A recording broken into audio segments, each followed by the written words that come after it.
బాధించేవారు ఎంతో విస్తరించి ఉన్నారు. నా మీదికి లేచేవారు అనేకులు. దేవుని వలన అతనికి రక్షణ ఏమీ దొరకదని నన్ను గూర్చి చెప్పువారు అనేకులు.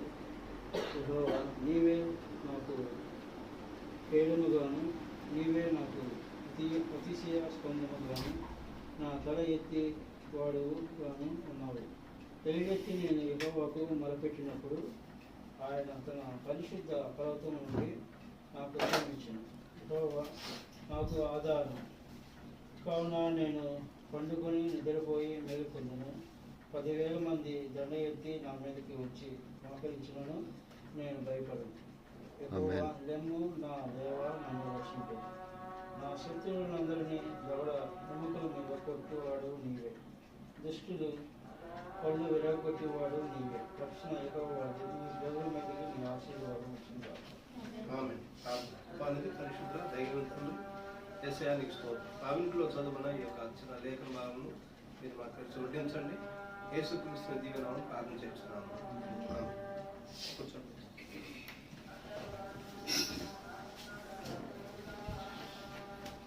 డేట్ ఏంటి పాస్టర్ గారు? డేట్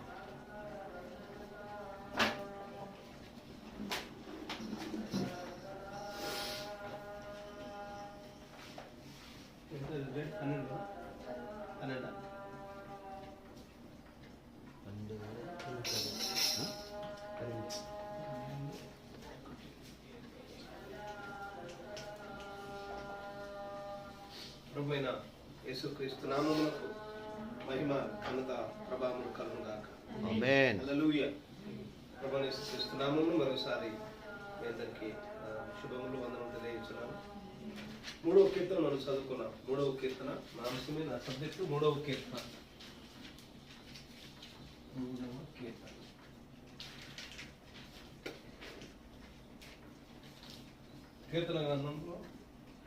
కీర్తన గ్రంథంలో మొత్తము 150 కీర్తనలు ఉన్నాయి. హల్లెలూయా. ఈ 150 కీర్తనలు అనేక మంది రాశారు. దావీదు కొన్ని రాశాడు, కొరవ కుమార్ కొన్ని రాశాడు, మోషే రాశాడు, సొలొమోను రాశాడు, చాలా మంది రాశారు. ప్రభు చిత్తమైతే ఎవరెవరు ఏ కీర్తనలు రాశారో కూడా నేను ఈసారి చెప్తాను. వైట్ బోర్డు ఉన్నప్పుడు దాని గురించి చెప్తాను. ఈ 150 కీర్తనలు కొన్నిసార్లు చెప్పుకున్నాం మనం. 5 భాగాలుగా విభజించబడింది. 150 కీర్తనలను 5 భాగాలు విభజించారు. ఆ మొదటి కీర్తన పైన ఉంటుంది చదవండి. మొదటి కీర్తన మొదటి వచ్చిన పైన ప్రథమ స్కందం. స్కందం అంటే భాగం. మొదటి కీర్తన నుండి 41వ కీర్తన వరకు, 1 నుంచి 41 వరకు ఇది మొదటి భాగం, ప్రథమ స్కందం.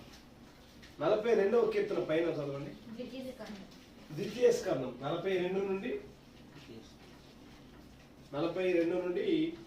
72 వరకు, 72 వరకు ద్వితీయ స్కందం. 73వ కీర్తన పైన చదవండి, తృతీయ స్కందం. అంటే 73 నుండి 89 వరకు, 73 నుండి 89 వరకు 3వ భాగం. తర్వాత 90వ కీర్తన నుండి 90 నుండి 106 వరకు, 107వ కీర్తన పైన చదవండి, 107 నుంచి పంచం అంటే 7, 5, 107 నుంచి 150 వరకు. ఈ కీర్తనలు మొత్తం 150 కీర్తనలు ఉన్నాయి. ఈ 150 కీర్తనలు 5 భాగాలు విభజించారు భక్తులు. స్కందం అంటే భాగం. ప్రథమ స్కందం, ద్వితీయ స్కందం, తృతీయ స్కందము, పంచమ స్కందం, చతుర్థ స్కందం, పంచమ స్కందం. 5 భాగాలు. ధర్మశాస్త్రంలో మొత్తం ఎన్ని భాగాలు ఉన్నాయి? పాత్రములు ధర్మశాస్త్రములు తోరా అన్నారు. తోరా అంటే పంచకాండములు. ఆది కాండం, నిర్గమకాండం, లేవియకాండం, సంఖ్యాకాండం, ద్వితీయోపదేశ కాండం. 5 కాండములు ఎలా ఉన్నాయో ఈ యొక్క కీర్తన భాగం కూడా 5 భాగాలు విభజించారు. ఈ విషయాన్ని మీరు గుర్తుపెట్టుకోవాలి. ఈ యొక్క కీర్తనలు అనే పదం, కీర్తనలు అనే మాట తెహిల్లీం అనే మాట వాడబడింది. తెహిల్లీం హీబ్రూలో తెహిల్లీం. తెహల్ అంటే కీర్తన, తెహిల్లీం అంటే కీర్తనలు. ఈం వచ్చిందంటే హీబ్రూలో ఈం వచ్చిందంటే బహువచనం. ఈం షామయీం అంటే ఆకాశములు. ఇప్పుడు షామయీం ఈం అంటే ఆకాశములు. ఎలో హీం అంటే బహువచనం అట్లా. అట్లా టెహిలీం అంటే అది కీర్తనలు అని గుర్తుపెట్టుకోవాలి. కీర్తనలు హీబ్రూలో టెహిలీం అంటారు. ఈ యొక్క చాలా కీర్తనలు ఉన్నాయి, ఇందులో చాలా విషయాలు ఉన్నాయి. అయితే ఈ 3వ కీర్తన ప్రథమ స్కందంలో 1 నుంచి 41 వరకు కదా. ఈ 41 వరకు ఇది దావీదు రాశాడు. ప్రథమ స్కందంలో 1 నుంచి 41 వరకు దావీదు రాశాడు. అయితే ఇందులో మీరు అంత బైబిల్ తెలుసు కాబట్టి 3వ కీర్తన, 10వ కీర్తన, 33వ కీర్తన, ఈ 3 కీర్తనలు మాత్రం ఈ ప్రథమ స్కందంలో 1 నుంచి 41 కీర్తనలో ఈ ప్రథమ స్కందంలో 3వ కీర్తన, 10వ కీర్తన, 33వ కీర్తన ఇవి మాత్రం ఎవరు రాశారో కూడా తెలియదు. ఎందుకంటే అది ఎవరు రాశారో ఆ కీర్తన పైన ఉంటుంది, ఆ భాగం పైన ఉంటుంది అన్నమాట. 3వ కీర్తన పైన ఉందా ఎవరు రాసినట్టు? 3వ కీర్తన ఉంది. 3వ కీర్తన ఉంది. ఇది దావీదు రాశాడు సార్. ఇది దావీదు రాశాడు. కొన్ని కీర్తనలు ఏమో ఎవరు రాశారో అర్థం కాదు. కొన్ని కీర్తనలు ఎవరు రాశారో అక్కడ రాయబడింది. ఇక్కడ మనం మెయిన్ 3వ కీర్తన మనం ధ్యానం చేసుకుంటున్నాం. 3వ కీర్తన 1, 10, 33వ కీర్తన ఎవరు రాశారో తెలియదు. 2వ కీర్తన దావీదు రాశారు. సరే, ఈ 3వ కీర్తన అనేది జాగ్రత్తగా మీరు గమనిస్తే ఈ కీర్తన సారాంశం అంతా ఆ 3వ కీర్తన పైనే ఉంది. 3వ కీర్తన పైన అబ్షాలోమును తన కుమారుని ఎదుట నుండి పారిపోయినప్పుడు అది సినిమా ఉందంటే చిన్న 3 అక్షరాలు ఉంటుంది ఆ సినిమా పేరు, కానీ 2 గంటలు దాని గురించిన సారాంశం స్టోరీ ఉంటుంది కదా. అలాగనే ఈ యొక్క కీర్తన గ్రంథంలో సారాంశం అంతా దాని మీదనే ఉంటుంది. కీ వర్డ్ అంటారు దాన్ని, కీ పాయింట్. ఈ యొక్క 3వ కీర్తన చాలా అద్భుతమైన విషయం. ఇది దావీదు ఈ కీర్తన భాగం అంతా మనకు అర్థం కావాలంటే మీరు ఇంటికి వెళ్ళి మరోసారి చెప్పాను కదా నేను, 2వ సమూయేలు 15, 16, 17 ఈ 3 అధ్యాయముల యొక్క సారాంశమే ఈ 3వ కీర్తన. ఆమేన్. 3వ కీర్తన ఎందుకు తీసుకున్నా అంటే ఈ 3వ కీర్తన యొక్క సారాంశం తెలియాలంటే ఈ 3 అధ్యాయాలు కంపల్సరీ చదవాలి. హల్లెలూయా. 2వ కీర్తన సమూయేలు 15, 16, 17 ఈ 3 అధ్యాయాల యొక్క సారాంశమే ఈ 3వ కీర్తన యొక్క సారాంశము. అది గుర్తుపెట్టుకోవాలి. దావీదు ఈ కీర్తన అరణ్యంలో ఉన్నప్పుడు రాసిన కీర్తన. అంటే తన కుమారుడైన అబ్షాలోము, చాలా మంది దావీదుకున్నారు కానీ అబ్షాలోము ప్రేమతో పుట్టిన వ్యక్తి. అందుకని అబ్షాలోముకి ఏం పేరు, ఆ పేరు పెట్టాడు దాన్ని అబ్షాలోము అని. అబ్ ప్లస్ షాలోమ్, అబ్షాలోము. అబ్ అంటే తండ్రి, అబ్ ప్లస్ షాలోమ్, అబ్షాలోమ్. షాలోమ్ అంటే సమాధానం. అబ్ అంటే హీబ్రూలో తండ్రి, షాలోమ్ అంటే సమాధానం. Is equal to Absalom. ఈ పేరు పెట్టుకున్నా దావీదు, అబ్షాలోమ్. అంటే ఇశ్రాయేలులకు జనాంగములకు తండ్రిగా తండ్రి లాంటి వాడు అన్నట్టు పేరు పెట్టుకున్నాడు. పేరు అయితే మంచిది, మంచి ప్రేమతో ఆ అబ్షాలోము పెరిగాడు. అయితే ఒకసారి అబ్షాలోము దగ్గర నుండి దావీదు పారిపోతున్నాడు. మీరు 2వ సమూయేలు గ్రంథం 15, 16, 17 చెప్పుకున్నాం కదా. ఇదే 2 సమూయేలు 10వ అధ్యాయమేమో 11వ అధ్యాయమేమో దావీదు ఆ యుద్ధ కాలంలో మిద్దె మీద ఉన్నప్పుడు బత్షెబా స్నానం చేస్తున్న బత్షెబా సందర్భము 11వ అధ్యాయంలో కనిపిస్తా ఉంటుంది. 12వ అధ్యాయంలో నాతాన్ అనే ప్రవక్త దావీదును దగ్గరికి వెళ్ళి ఖండించి ఒక చిన్న స్టోరీ ఉపమానం చెప్పి గద్దించాడు. 12వ అధ్యాయం. 13వ అధ్యాయంలో అమ్నోను అనేవాడు ఆ యొక్క తన సహోదరిని మోహించి ఆ సందర్భం కనిపిస్తా ఉంటుంది. 14వ అధ్యాయంలో అబ్షాలోము ఒక యుక్తితో విందుకు ఆహ్వానించి అమ్నోను అనే వారిని చంపేస్తాడు. దావీదు ఆ సంగతి తెలుసుకొని అబ్షాలోమును చంపుతాడేమో అనుకుని అబ్షాలోము భయపడి పారిపోయాడు. చాలా కాలం అయిన తర్వాత మళ్ళా అబ్షాలోము మీద దావీదు ప్రేమ పెంచుకొని, కొడుకు కదా, ప్రేమ పెంచుకొని అబ్షాలోమును పిలిపించాడు.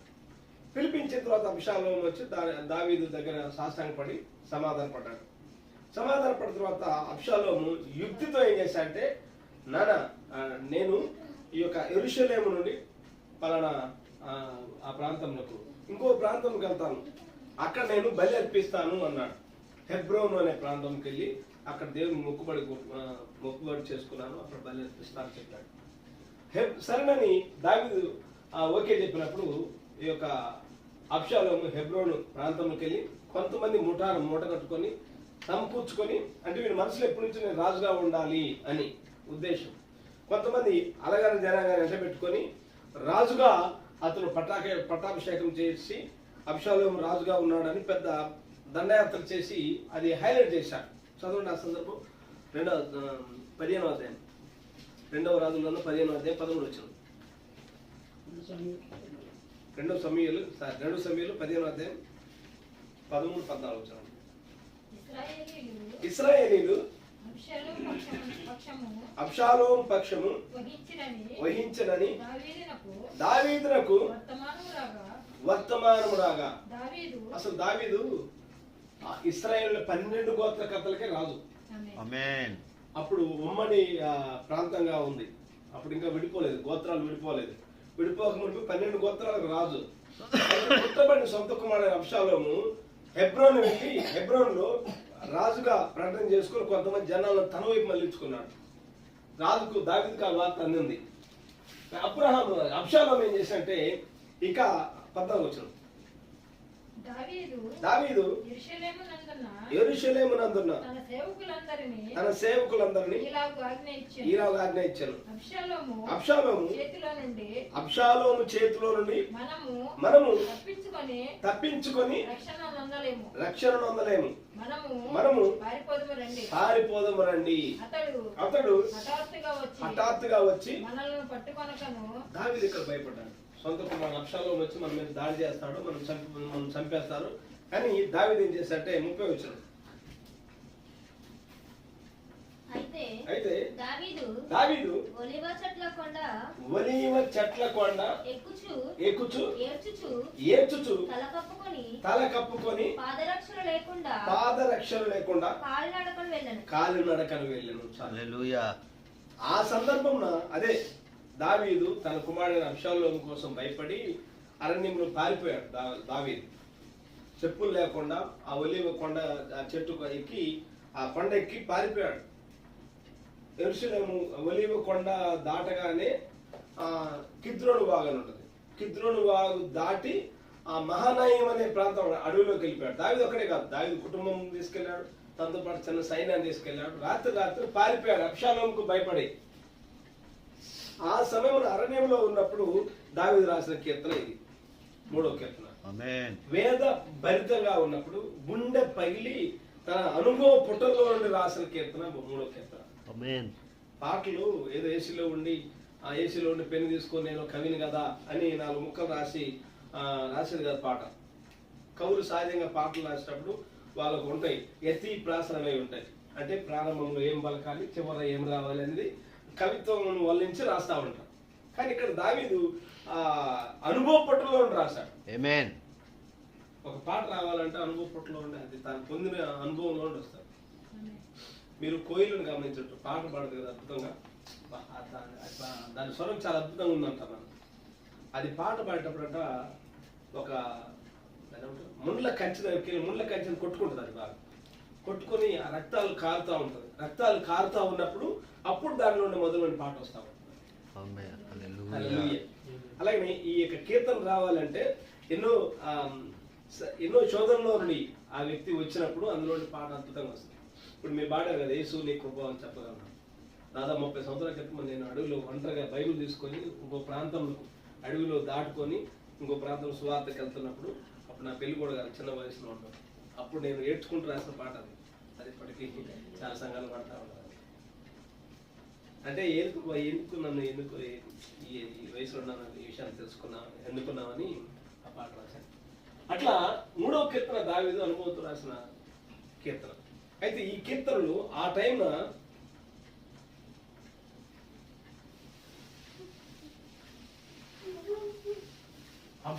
దావీదు అరణ్యంలో పారిపోయినప్పుడు రాసిన కీర్తన. అయితే ఈ 3వ కీర్తనలో మొత్తం ఎన్ని వచనాలు ఉన్నాయి? 8 వచనాలు ఉన్నాయి. 8 కదా. ఈ 8 వచనాలను 4 భాగాలు విభజించుకోవాలి. 8 వచనాలను 4 భాగాలుగా విభజించాలి. మొదటి భాగం అంటే 2 వచనాలు, 1 3 1 2 వచనాలు. ఇది ఒక భాగం. 1 2 వచనం చదువుకుందాం. ఇది మొదటి భాగం. 1 2 వచనం చదువుకుందాం. యెహోవా నన్ను బాధించువారు ఎంతో విస్తరించి ఉన్నారు. నా మీదికి లేచువారు అనేకులు. దేవుని వలన అతనికి రక్షణమేమీ దొరకదని నన్ను గురించి చెప్పువారు అనేకులు. అది తన గురించి మొదటి భాగంలో తన గురించి, దావీదు గురించి శత్రువులు ఏమనుకుంటున్నారు అనే దాని గురించి దేవుని తెలియజేస్తున్నాడు. దేవునికి విన్నపం చేస్తున్నాడు. విన్నపం, అప్లికేషన్, హల్లెలూయా. విన్నపం. ప్రభువా నన్ను గూర్చి చెప్పుకునేవారు, నన్ను గూర్చి బాధించేవారు అనేకులు ఉన్నారన్నారు. యెహోవా నన్ను బాధించువారు ఎంతో విస్తరించున్నారు. అంశాలు ఒక్కడే అనుకున్నాను. అంశాలు ఒక్కడే మాత్రమే కాదు. 2వ సమూయేలు గ్రంథం 15:10 2వ సమూయేలు 15:10. అందుకనే 3వ అధ్యాయం చదువుతుంది. అబ్షాలోము మీరు వాగ్దానాలను వినినప్పుడు అబ్షాలోము హెబ్రోనులో ఏలుచున్నాడని కేకలు వేయడని చెప్పుటకై ఇశ్రాయేలుల గోత్రములన్నింటి యొద్దకు వేగుల వారిని పంపాను.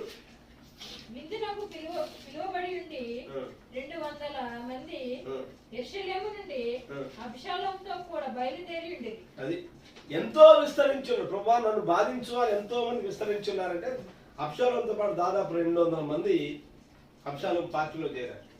దావీదు పెట్టి రాజకీయ పార్టీలు అంతే కదా. ఒక పార్టీలో వదిలిపెట్టి ఆ పార్టీ బలహీనంగా ఉన్నప్పుడు ముందంజలో ఉన్న పార్టీ దగ్గరికి వెళ్ళిపోతారు కదా. ఎన్ని బైబిల్లో నేర్చుకున్నాయి రాజకీయాలు.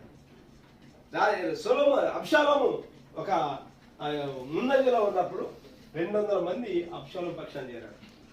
వాళ్ళందరూ దృష్టిలో దావీదు ఎలా ఉన్నారంటే కింద వచ్చాను. యెహోవా వలన అతనికి దేవుని వలన అతనికి రక్షణ ఏమీ దొరకదని నన్ను గురించి ఎందుకు అనుకున్నారు? దావీదు గురించి. దావీదు చెప్పులు లేకుండా కొండకు పారిపోయాడు. రాత్రి విషయాలు ఎత్తేసాడు. ఇక అయిపోయింది దావీదు పని అనుకున్నారు. దావీదుకి మినిస్టర్ లేదు, పరిచయం లేదు, ఏమీ లేదు. రాత్రి వెళ్ళిపోయాడు. ఆయన పోనీ ఎక్కడికి వెళ్ళిపోయాడు? ఒక రాజు, 12 గోత్రకర్తలకు రాజు ఆయన. నేను మెసేజ్ పెట్టాను. మెసేజ్ రిజెక్టెడ్ కింగ్, త్రోసివేయబడిన రాజు అని మెసేజ్ చదవండి. దావీదు క్రీస్తు సాదృశ్యమై ఉన్నాడు. దావీదు ఏ విధంగా చెప్పులు లేకుండా ఒలీవ కొండ మీదకి ఏడ్చుచు, ఇందా చదువుకున్నాం కదా, ఏడ్చుచు వెళ్ళాడు. తర్వాత కొన్ని 100 సంవత్సరాల తర్వాత దావీదు కుమారుడు యేసుక్రీస్తు ఆయన కూడా అదే ఒలీవ కొండ మీద ఉండి ఆయన ఏడ్చాడు. ఆయన యెరూషలేమా ఈ దినమందు సమాధాన సంగతులు తెలుసుకోని నీకు ఎంతో మేలని ప్రభువైన యేసుక్రీస్తు కూడా ఆయన ఏడ్చాడు. దాని సాదృశ్యంగా ఒక ఛాయలో దావీదు అక్కడ పెట్టాడు. దావీదు అటువంటి పరిస్థితుల్లో దేవుడు నెట్టినప్పుడు ఈ 200 మంది కానీ అబ్షాలోము కానీ శత్రువులందరి దృష్టిలో వాళ్ళు ఏమనుకున్నారంటే దావీదును దేవుడు విడిచిపెట్టాడేమో. ప్రజలందరూ ఇలా అనుకుంటున్నారు. ప్రభుకు విన్నపాలు చేస్తున్నారు. ప్రభువా నా మీద నన్ను గురించి మాట్లాడుకునే వాళ్ళు ఎక్కువ. నలుగురు కూర్చున్నారంటే ఇక వాళ్ళకి ఏం పని బాట ఉండదు, నా గురించే మాట్లాడుకుంటారు. ఏదైనా ప్రవక్త 7 ముద్రలో ఒక చెట్టుకు బాగా మామిడి చెట్టుగా ఏదైనా చెట్టు నుండి ఫలాలు ఉన్నాయనుకో, ఫలాలు ఉన్న చెట్టుగా రాళ్ళు పడతా ఉంటాయి. ఏం పండు లేని దాని మీద రాలేస్తారా? అవును, పల్లెటూరు కాబట్టి చిన్న చెట్లు ఎక్కువ ఉంటాయి. చిన్న చెట్టు నిండా కాయలు ఉంటే ఖచ్చితంగా ప్రతి వారు రాయి తీసుకుని ఆ కాయల కోసం వేస్తూనే ఉంటారు. ఏదైనా చెట్టు నిండా ఫలాలు ఉంటే ఖచ్చితంగా వాళ్ళు రాలేస్తారు.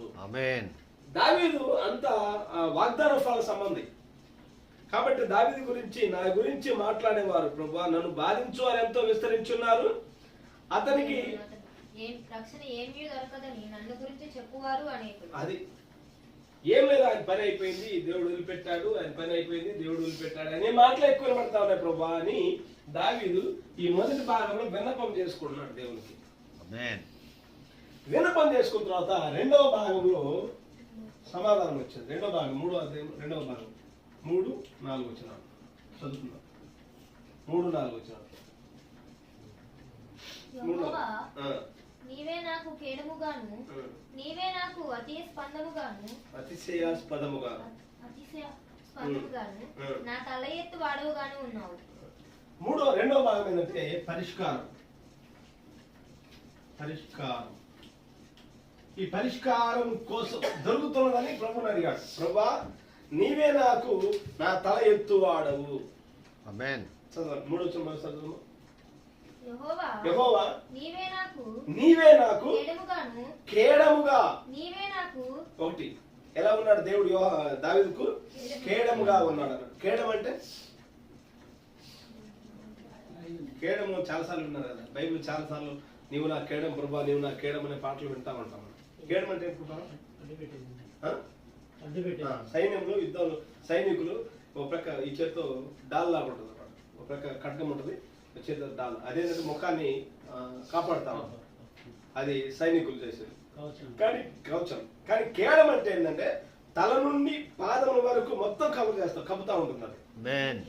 ఇక శత్రులు వేసే బాణమును ఆ కేడం ఆపుతా ఉంటుంది. ఖడ్గమైనా కానీ ఆ కేడం ఆపుతా ఉంటుంది. ఈ వ్యక్తి కంప్లీట్ గా పూర్తిగా అరకాల ముఖం తల వరకు కంప్లీట్ అది కవచం, అది కేడం. దావీదు మాట్లాడు, ప్రభువా నీవే నా కేడముగా ఉన్నావు. ఆమేన్. హల్లెలూయా. అంటే ఇప్పుడు దావీదు మీద పలికిన మాటలను ఎవరి మీద పడుతున్నాయి? దేవుని మీద పడుతున్నాయి. దేవుని మీద. దావీదు మీద ఎవరైనా ఈట్లు ఇస్తే ఎవరి మీద పడుతున్నాయి? అవి దేవుని మీద. దావీదు మీద ఎవరైనా చెనుసుకు మాట్లాడితే ఎవరి మీద పడుతున్నాయి? దేవుని మీద పడుతున్నాయి. అందుకని దావీదు ఆ మాట అనగలిగాడు, ప్రభువా నీవే నాకు కేడము అన్నాడు. తర్వాత రెండోది, నీవే నాకు అతిశయాస్పదము. నేను గర్విస్తున్నానంటే నన్ను బట్టి కాదు, నా గొప్పతనాన్ని బట్టి కాదు, కానీ ప్రభా నీవే నాకు అతిశయం. నేను అతిశయించాల్సింది ఎవరిని గురించి అంటే కొందరు రథమును బట్టి, కొందరు గుర్రమును బట్టి అతిశిస్తారు, కానీ నేనైతే ప్రభా యెహోవాను బట్టి అతిశిస్తున్నాను. నీవే నాకు అతిశయాస్పదం అంటే ప్రభా నేను 3 పూటలు తింటున్నాను అంటే అది నీ కృప ప్రభువా, దాన్ని బట్టి నేను అతిశయిస్తున్నాను. నేను తిన్నది అరగాలంటే అది నీ కృప ప్రభువా, దాన్ని బట్టి నేను అతిశయిస్తున్నాను. నేను క్షేమంగా ప్రాణాల్లో క్షేమంగా నేను ఇంటికి నడిపిస్తున్నావు అంటే అది నీ కృప ప్రభువా, దాన్ని బట్టి నేను అతిశయిస్తున్నాను. అందుకని నీవే నాకు అతిశయాస్పదము. తర్వాత అది మూడోది ఏంటి? తల ఎత్తువాడవుగా ఉన్నావు. తల ఎత్తడం అంటే తల పైకి ఎత్తడం, మళ్ళీ కింద దించడం కదా అర్థం. ఇప్పుడు దావీదు పరిస్థితి ఏంటంటే తనున్న కండిషన్ బట్టి సిగ్గుతో తల దించుకుంటున్నాడు. అంటే అర్థం ఏంటంటే చెప్పులు లేకుండా అడవిలో పారిపోతా ఉన్నాడు. దావీదును బాగా బాధించిన సంఘటన చెప్పండి. ఇందులో దావీదును ఎక్కువగా బాధించిన విషయం ఏంటంటే 2వ సమూయేలు 15వ అధ్యాయం 12 చదవండి. 2 సమూయేలు 15:12. 15:12. మరియు బలి అర్పింపవలనని అబ్షాలోము గిలోనీయుడైన అహీతోపేలు అనేవాడు దావీదు యొక్క మంత్రి, సలహాదారుడు. దావీదు దగ్గర ఒక మినిస్టర్, దావీదుకు సలహాదారు. ఎప్పుడైతే అబ్షాలోము గెలిచాడు, అబ్షాలోము రాజుగా ఉన్నాడు, జనాలు అబ్షాలోము పక్షాల మెల్లమెల్లగా జరుగుతా ఉన్నారు. అహీతోపేలు సింపుల్ గా దావీదును వదిలిపెట్టి అబ్షాలోము పక్షాన్ని చేరాడు. అది దావీదును బాగా బాధించేస్తుంది. తర్వాత రెండవది 16వ అధ్యాయం 5వ వచనం. అదే 2 సమూయేలు 16:5. రాజైన దావీదు బహూరీము వచ్చినప్పుడు సౌలు కుటుంబీకుడగు గేరా కుమారుడైన షిమి అని ఒకడు అచ్చట నుండి బయలుదేరి వచ్చెను. అంతటా వెంట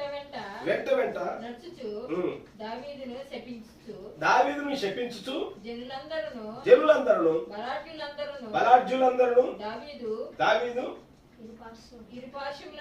ఇరుపార్శ్వములనుండగా రాజైన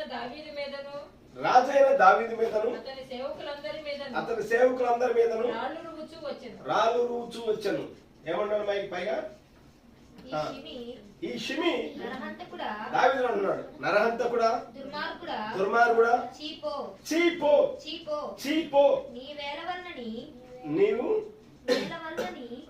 నీవు నీవు వెళ్ళగొట్టిన సౌలు ఇంటివారి హత్యను యెహోవా నీ మీదకు రప్పించి యెహోవా నీ కుమారుడైన అబ్షాలోము చేతికి రాజ్యమును అప్పగించి ఉన్నాడు.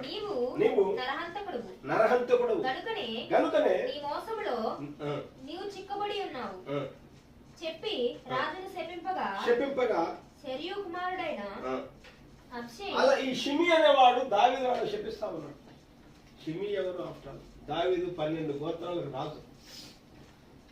తను ఉన్న పరిస్థితిని బట్టి, కండిషన్ బట్టి ఆయన అడవిలో పారిపోతా ఉంటే షిమి అనేవాడు వచ్చి రాళ్ళు రువి దుమ్మెత్తిపోసి చీ దుర్మార్గుడా చీపోని తనకి ఇష్టానుసారంగా దావీదు గురించి మాట్లాడాడు. దావీదు ప్రకారం సైనికుడు ఉంటే తండ్రి వీడెవడు ఆఫ్టర్ కుక్క లాంటి వాడు నీచుడు, వీడు నిన్నంటమేంటి, ఈ ఖడ్గంతో నేసేమంటావా అన్నాడు. దావీదు అన్నాడు కింద వచ్చినాళ్ళు, లేదు నా కడుపును పుట్టిన వాడే నా మీద తిరుగుబాటు చేస్తే ఇక వాడెంత, దేవుడే వారికి పర్మిషన్ ఇచ్చాడు.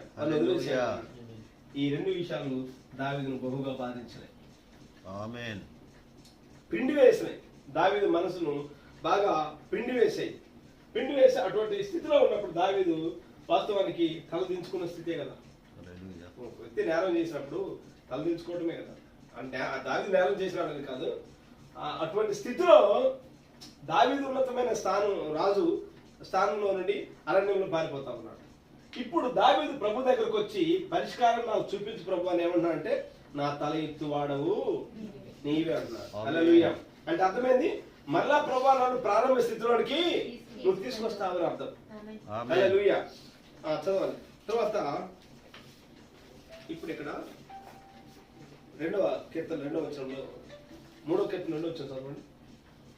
2వ వచనం పైన సెలా అని ఉందా? సెలా అని ఉన్నది.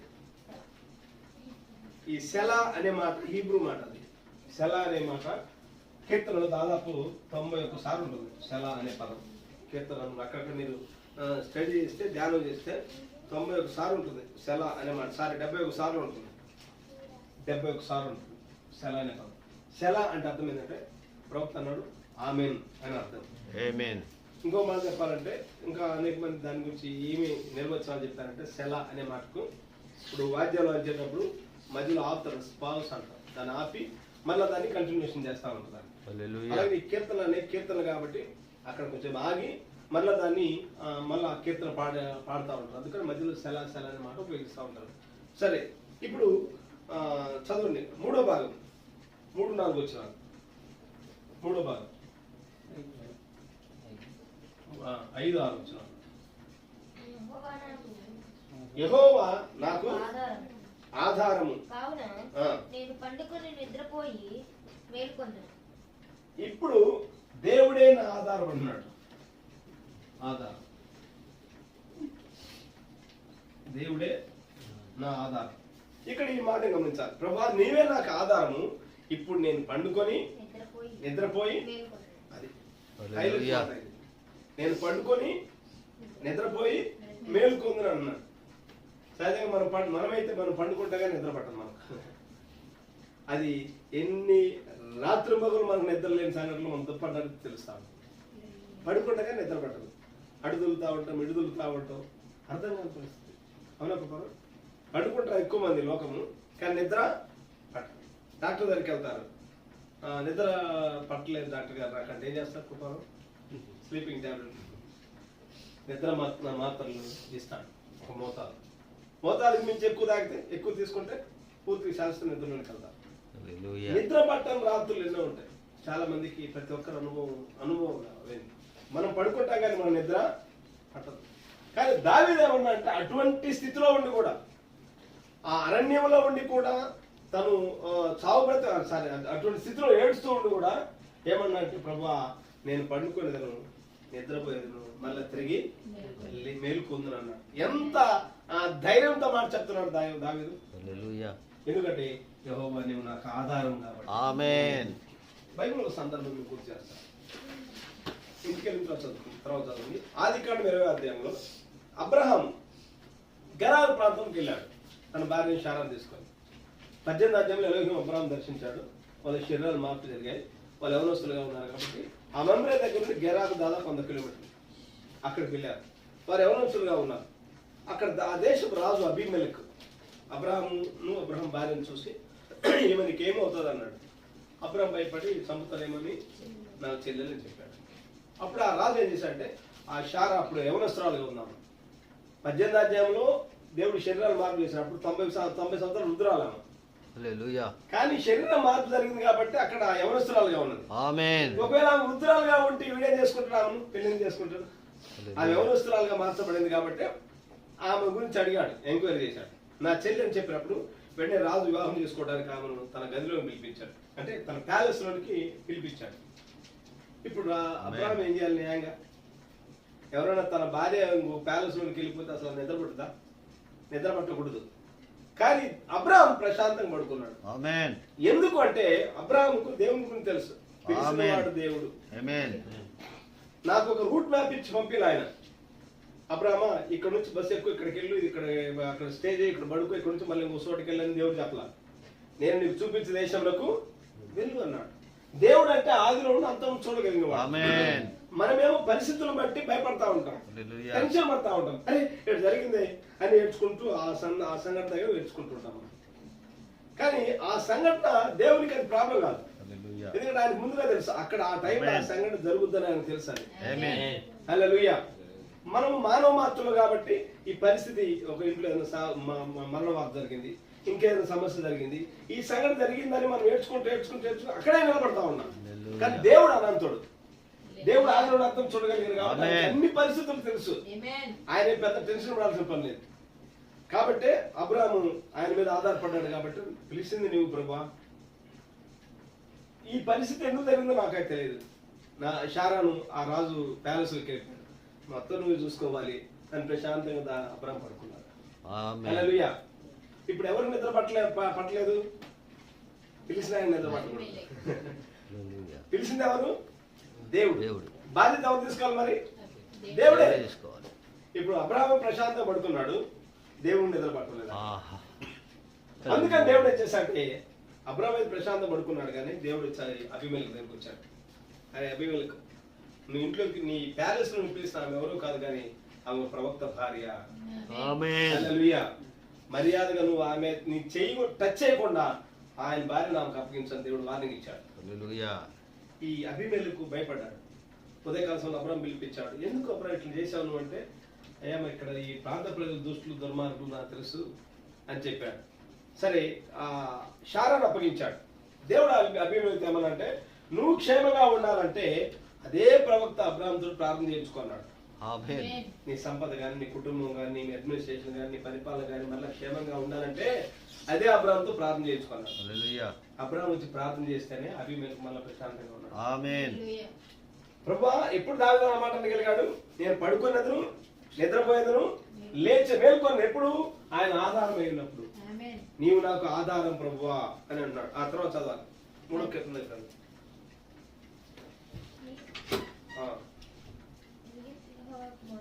అప్పుడు వెలిగెత్తి యెహోవాకు మొరపెట్టుచున్నప్పుడు ఆయన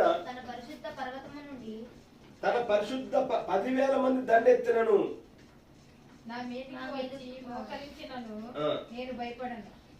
ఏం మోకరించాడు? ఆ మాట కావాలి. ఎప్పుడైతే దేవుడు ఆధారంగా ఉన్నాడో పడుకుంటాను, నిద్రపోతాను, తిరిగి లేస్తాను. రెండోది 10,000 మంది దండెత్తిన గాని నేను మోహరించినను. అది ఇప్పుడు ఒకప్పుడు ప్రారంభంలో భయపడ్డాడు. ఇప్పుడు ఎప్పుడైతే దేవుడే తనకు ఆధారం అని తెలుసుకున్నాడో ఇప్పుడు నేను డోంట్ కేర్ అంటున్నాడు. 10,000 మంది వచ్చిన, లోకమంతా వచ్చిన మీద పడ్డా గానీ నేను భయపడను అన్నాడు ఆయన. హల్లెలూయా. ఆ తర్వాత వచ్చిన యెహోవా లెమ్ము నా దేవా దాని కింద వచ్చిన 10,000 మంది దండెత్తును భయపడను.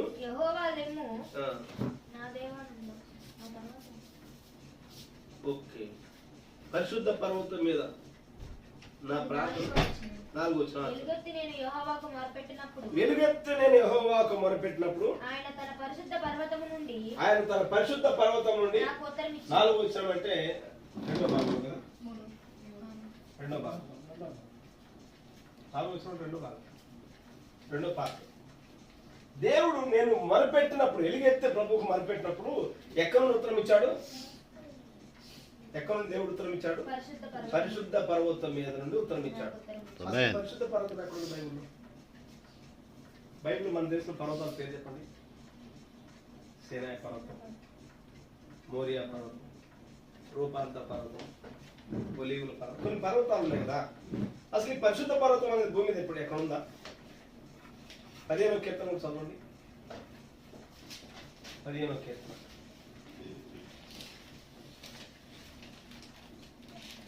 యెహోవా నీ గుడారములో అతిథిగా ఉండదగిన వాడెవడు? నీ పరిశుద్ధ పర్వతం మీద నివసింపదగిన వాడెవడు? యథార్థమైన పరిశుద్ధ పర్వతము అంటే ఇక్కడ ఉన్నాయి కదా, ఇదేమో 7 సంఘకాలు పిరమిడ్ ఉంది. ఈ పిరమిడ్ లో ఉన్నాయి 7 సంఘకాలు ఉంటాయి. కానీ 7 సంఘకాలలో మధ్యలో ఒక గ్యాప్ ఉంది. ఇదేం పరిశుద్ధ, ఇది ఎడమ మధ్యలో ఉన్న గ్యాప్. ఈ పైన ఇదేంటంటే తలరాయి. ఈ తలరాయే ప్రభు యొక్క రాకడ.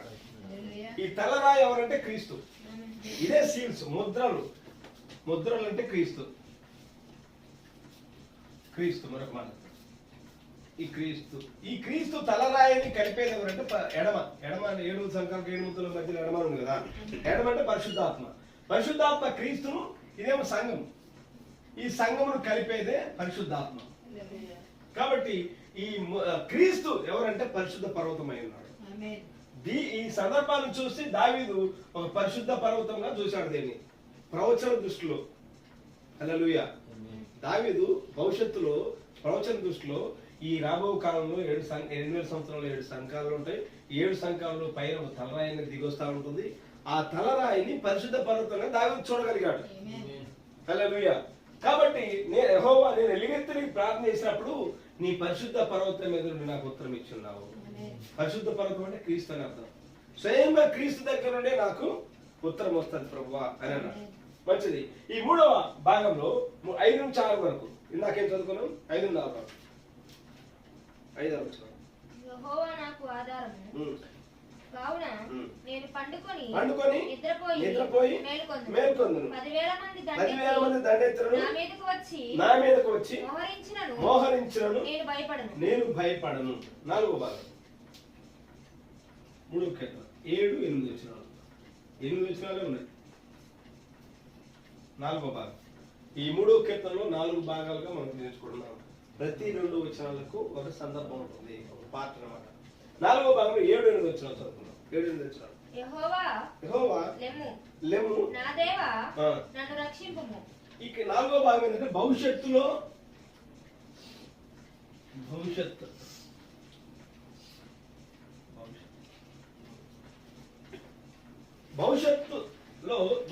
సహాయం కోసం కోరుకుంటున్నాడు. అంటే ఇంతకాలమే, అప్పటి వరకే దావీదు బ్రతకలేదు కదా. ప్రభా ఇంతకాలం కాచిన దేవా, ఇప్పటి వరకు నన్ను తప్పించి రక్షించి ఉన్న దేవా, ఇకను కూడా నా భవిష్యత్తులో కూడా నీవు నాకు సాయం చేయాలి. హల్లెలూయా. నా కుటుంబం కానీ, నన్ను కానీ, నా పిల్లలను కానీ, నా సైన్యాన్ని కానీ, నా పరిపాలన కానీ, ఈ ఇంతకాలం ఇప్పటి వరకు నన్ను కాచావు కదా. అంతటితో ఆపట్లేదు దావీదు. తన భవిష్యత్తు ప్రణాళిక, భవిష్యత్తు విషయం కూడా దావీదు అడుగుతా ఉన్నాడు. చదవండి మరోసారి మాట. యెహోవా లెమ్ము నా దేవా నన్ను రక్షింపుము. నా శత్రువులందరినీ దవడ ఎముక మీద కొట్టువాడవు నీవే. దుష్టుల పళ్ళు వెరగొట్టువాడవు నీవే. ఈ మాట ఎందుకు పోతున్నాడు దావీదు? నా శత్రువుల యొక్క దవడ పళ్ళు ఎరగొట్టుకోమంటున్నాడు. దవడ పళ్ళు ఎందుకు ఎరగొట్టమంటున్నాడు అంటే, ఇప్పటి వరకు మొదటి వచనం చదువుకున్నాం కదా, అనేక మంది నా గురించి ఇలా మాట్లాడుకున్నారు. ఎందుకు దవడ పళ్ళు ఎరగొట్టమన్నా అంటే, నా గురించి చెడు మాటలు మాట్లాడుకుంటున్నారు. నన్ను గురించి విస్తరించ అనేక మంది. మొదటి వచ్చిన యెహోవా నన్ను బాధించువారు ఎంతో విస్తరించి ఉన్నారు, నా మీదకి లేచువారు అనేకులు. దేవుడి వలన అతనికి రక్షణ ఏమీ దొరకదని నన్ను గురించి చెప్పువారు అనేకులు. అది అట్లా ఉన్నారు కాబట్టే దవడ పళ్ళు ఎరగొట్టే ప్రభు అంటే 2 పళ్ళు ఎరగొట్టారు, 2 దవడ పళ్ళు ఎరగొడితే ఇక మాట్లాడే మాటలు లేవు కదా. హల్లెలూయా. అంటే మరలా రెండోసారి నీ సేవకుల మీద అలా మాట్లాడకూడదు ప్రభువా అని భవిష్యత్తు గురించి సహాయం అడిగాడు ఆయన. హల్లెలూయా. 3వ కీర్తన అద్భుతమైన కీర్తన అని ఫైనల్ గా ఏమన్నా అంటే రక్షణ యెహోవాదే. అంటే నన్ను రక్షించేవాడు నీవే ప్రభువా. వాస్తవానికి రాజు ఆయన, నా రాజు రాజరికం నన్ను రక్షించలేదు కానీ నన్ను రక్షించేవాడవు నీవే ప్రభువా, నన్ను రక్షించేవాడవు నీవే. అద్భుతమైన భాగం అది. మొదటి దినవృత్తాంతం గ్రంథము 18వ అధ్యాయం 13వ వచనం.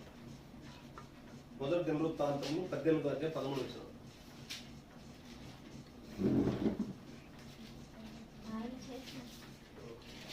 మొదటి దినవృత్తాంతములు 18వ అధ్యాయం 13వ వచనం. దావీదు ఎదోములో కావలి సైన్యమును ఉంచెను. ఎదోమీయులందరూ అతనికి సేవకులైరి. దావీదు పోయిన చోటనెల్లా, ఈ మాట అండర్లైన్ చేసుకోండి. ఈ మాట దావీదు పోయిన చోటనెల్లా యెహోవా అతన్ని రక్షించాను. హల్లెలూయా. దావీదు పోయిన చోటెల్లా దేవుడు దావీదు రక్షించాడు. ఆమేన్. ఎందుకంటే దావీదు అంతా దీనుడు దేవుని దృష్టిలో. దేవునికే మొదటి స్థానం ఇచ్చాడు దావీదు. ఆమేన్. విషయంలో దావీదును దేవుడు కోరుకున్న వ్యక్తి దావీదు. ఆమేన్. యెషయికి 8 మంది కుమారులు ఉన్నారు, వారిలో చిన్నవాడు దావీదు. దావీదు సమూయేలు వచ్చి యెషయి నీ కుటుంబంలో దేవుడు ఒకరిని కోరుకున్నాడు అందరు పిలవమంటే మొత్తం 7 వచ్చారు. సమూయేలు అన్నాడు, ప్రభు అన్నాడు వీళ్ళ ఎత్తును వీళ్ళ రూపాయలు నాకు అవసరం లేదు, పక్కన పెట్టన్నాడు. యెషయి ఇంకా ఉన్నారా, ఇంకొకడున్నాడు, వాడు గొర్రెలుగా వస్తున్నాడు, పిలిపించు. దావీదు రాగానే ఇతడే నేను కోరుకున్నవాడు అన్నాడు. దావీదు బాల్య వయసులో దేవుడు కోరుకున్నాడు. దేవుడు కోరుకున్న వ్యక్తి దావీదు. ఆమేన్. దేవుడు ఎన్నుకున్న వ్యక్తి దావీదు. హల్లెలూయా. దేవుడు తల్లి గర్భంలో దావీదు తల్లి గర్భంలో ఉన్నప్పుడే దేవుడు దేవుని కళ్ళు దావీదును చూసినాయి. ఎక్కడ బెత్లెహేములో పుట్టిన వ్యక్తి దావీదు. ఎంతో మంది ప్రవక్తలు అనేక మంది సమాధి చేయబడి జన్మించిన స్థలం. సమూయేలు పెరిగిన స్థలం. అటువంటి ప్లేస్ లో దావీదు పెరిగాడు. అంతేకాదు దావీదు గురించి ప్రభువు అన్న మాట ఫైనల్ గా పలికిన మాట ఏంటంటే దావీదు నా హృదయానుసారుడు అన్నాడు. ఆమేన్. హల్లెలూయా. దావీదు నా హృదయానుసారుడు అంటే నా హృదయంలో ఉన్నది నెరవేర్చి చేసేవాడు దావీదు. అంత మంచి వ్యక్తి దేవుడు దావీదు. అందుకని దావీదు ఏదైనా యథార్థతను కోరుకున్నాడు. తన విషయంలో అన్ని విషయంలో 3వ కీర్తనలో ఆయన ఏడ్చి ఉన్న విషయాలు ప్రభు సందులో అలా పరిచాడు. నా పరిస్థితి ఇది, నీ పరిస్థితి ఇది, జనాలు ఈ విధంగా నా మీద పడతా ఉన్నారు, నాకు సహాయం కానీ వెలుగు కానీ రక్షణ కానీ కేయడం కానీ మొత్తం నువ్వే అని యథార్థంగా దేవుని సందులో అడుగుతాడు. ప్రభు దావీదు పోయిన చోటనెల్లా అతన్ని రక్షించాడు. ఫైనల్ గా ఏమన్నాడు, నీ రక్షణ యెహోవాదే అన్నాడు. 3 రక్షణ యెహోవాదే. ఇక్కడ దినవృత్తాంతం నేను చదువుకున్నాను, దావీదు పోయిన ప్రతి చోటనెల్లా యెహోవా అతన్ని రక్షించాడు. దేవుడు రక్షించాడు. ఆమేన్. తర్వాత రక్షించను నీ ప్రజలందరి మీదకి నీ ఆశీర్వాదము దేవుడు రక్షించాలంటే. నాకు లోకం ఏంటంటే హర్షిస్తా ఉంటుంది. నా డబ్బు ఉందండి, నాకు ఆస్తిపాస్తులు ఉన్నాయి, నాకు అంతస్తులు ఉన్నాయి, నాకు రాజకీయంతో పలుకుబడుతూ నేను జీవిస్తా ఉన్నాను అనుకుంటారు. కానీ కాదు, కేవలం దేవుని కృపను బట్టి మాత్రమే మనం రక్షించబడాలి. ఆయన కృపే మనం రక్షించాలి. హల్లెలూయా. ప్రతి వ్యక్తి కనుక దేవుడు దూతలు ఉంచుతాడు. దేవుని పక్షాన మనం ప్రయాణం చేసేటప్పుడు ఆ దూతే కావులను మనం రక్షిస్తూ ఉంటుంది. అలాగే దావీదు పోయిన ప్రతి చోట దేవుడి రక్షించుకుంటూ వచ్చాడు. ఈ ఫలితార్థం దావీదుకి ఎంతో మంది శత్రువులు ఉన్నారు. దినదినము నా మీదకి లేచువారు అనేకులు. ప్రభు అక్షరం ఒక్కడ అంటుంటే అనేక మంది లేచారు, శత్రువులు ఉన్నారు. అయితే దావీదు మీద దేవుని సేవకుడు దావీదు మీద తిరుగుబాటు చేసి అన్ని ఇబ్బందులు పెట్టిన వారిలో అబ్షాలోము యొక్క అంతం ఏ విధంగా ఉందో తెలుసా? అబ్షాలోము ఏ విధంగా చనిపోయాడు? యుద్ధం జరుగుతున్నప్పుడు చిన్న గాడిద మీద అబ్షాలోము ప్రయాణం చేస్తూ ఉంటే అబ్షాలోము ఎంటుకలు బాగా భారీగా ఉంటాయి, జుట్టు జడలు వేయబడి ఉన్నాయి. ఒక చెట్టు కింద నుంచి పోతుంటే ఆ చెట్టు జుట్టు తమ్ముకొని గాడిద ముందుకెళ్ళిపోయింది, చెట్టుకు వేలాడాడు. సైనికుడు గురి చూసి బాగా వేసుకొట్టాడు, అబ్షాలోము అలాగా అంతర్ధానం చనిపోయాడు. హల్లెలూయా. ఇక అహీతోపేలు అనేవాడు చెప్పుకున్నాం కదా మనం, దావీదుకు సలహాదారుడు. అహీతోపేలు అబ్షాలోము దగ్గర చేరాడు కదా. అబ్షాలోము మనశ్శాంతికి లేక ఇంటికి వెళ్ళి ఇల్లంతా శుభ్రం చేసుకొని ఉరేసుకొని చనిపోయాడు, ఆత్మహత్య చేసుకొని చనిపోయాడు. హల్లెలూయా. దావీదు మాత్రం ప్రశాంతంగా ఉన్నాడు. ఆమేన్. హల్లెలూయా. దావీదు నిన్ను వృద్ధాప్యమంతో నిర్ణయ కాలంలో మామూలు భక్తులు చనిపోయిన మరణంలో మా విధానంలో దావీదు చనిపోయాడు. కానీ వీళ్ళైతే ఆత్మహత్య చేసుకొని మనశ్శాంతి లేక అలా చనిపోయారు. కానీ 3వ కీర్తన మనకు అద్భుతమైన పాఠం. అందులో మనం ఫైనల్ గా మనం నేర్చుకునే పాఠం ఏంటంటే, ప్రభువా నీవే నాకు ఆధారం. ఆమేన్. పండుకునేది హల్లెలూయా. ప్రశాంతంగా నిద్రపోయేది మళ్ళా తిరిగి దావీదు అన్న మాట ప్రభు మనకు కూడా దయచేయం గాక. ప్రభు మాకు దీవించుగా.